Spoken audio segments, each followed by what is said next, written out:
Network हे interconnected डिव्हाइसेसचे जाळे आहे ज्यात कम्युनिकेट करता येतं व रिसोर्सेस शेअर करता येतात.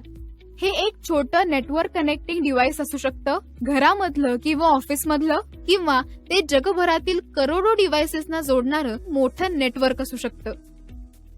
इंटरनेटला माहितीचा सुपर हायवे असे म्हटलं जातं, जे जगातील सर्वात मोठं व विस्तृत नेटवर्क आहे. हे असंख्य इंटरकनेक्टेड नेटवर्क जोडतं, जागतिक स्तरावर माहितीचं आदान प्रदान व कम्युनिकेशन सुलभ करतं. आता एक मल्टिपल चॉईस क्वेश्चन पाहूयात. जगातील सर्वात मोठ्या नेटवर्कला डॅश म्हणतात. इथे आपण नेटवर्कची संकल्पना आणि त्याच्या व्यापकतेबद्दल बोलत आहोत. जे ऑप्शन्स दिले आहेत ते आहेत वेब, www, DVD, इंटरनेट. प्रत्येक ऑप्शन एक्सप्लोर करूया आणि योग्य तो ऑप्शन शोधूया. वेब. वेब म्हणजे इंटरकनेक्टेड वेब पेजेसचे कलेक्शन जे इंटरनेटद्वारे ऍक्सेस केले जाते. हे संपूर्ण नेटवर्कचे नाही तर इंटरनेटचा सबसेट आहे.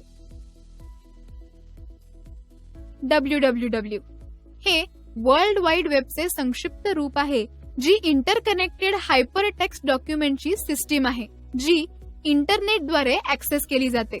हा इंटरनेटचा महत्वाचा भाग जरी असला तरी यात पूर्ण नेटवर्क समाविष्ट नसतं. डीव्हीडी.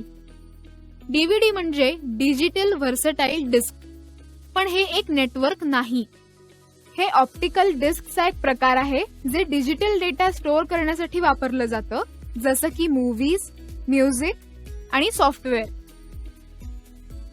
इंटरनेट.